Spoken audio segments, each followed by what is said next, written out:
అరే గట్లెట్లా పెంచుతారండి? గవేమన్నా మాకు పుక్కట్లు వస్తున్నాయా? రూపాయికి రూపాయే ఆసరా. గా పైకంతోటి 2-3 గిలాసులు వస్తాయి, ఓ నీళ్ళ ప్యాకెట్ వస్తుంది. బుడ్డ చుడువ పొట్లమో గుడాలో పల్లీలో రావా? గింత అన్యాలం ఉంటుందా? మాకు సంఘం లేదని మా తరపున ఎవ్వరు కొట్లాడారనే కదా మీ ఇష్టం వచ్చినట్టు మా కడుపు మీద కొడతాన్రు అని ఉత్తమ కస్టమర్లు మస్తు ఫీల్ అవుతుర్రటబ్బా.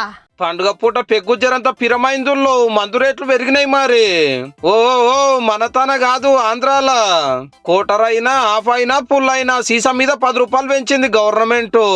పేదోళ్ళకి పెగ్గు దూరం చేయొద్దని 99 రూపాయలకు తెచ్చిన కోటర్ రేటు అట్లనే ఉంటది, తతిమై పెరిగినాయి. బీరుబాబులను కూడా మంచిగానే కనిపెట్టుకున్నాడు బాబు. సీసా మీద పాత రేట్ల ఏకాన కూడా పెంచాలి.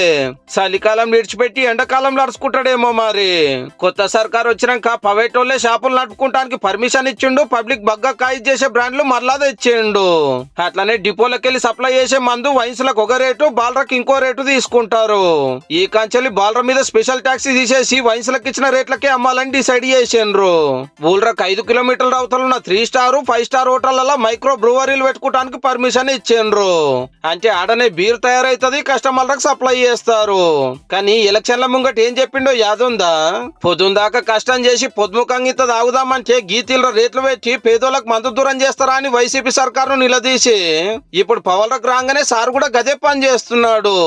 అంటే అందాల అమరావతి నగరం కట్టాలన్నా సర్కార్ పథకాలు పెట్టాలన్నా మందే మార్గం అని తెలుసుకున్నట్టున్నాడు పో.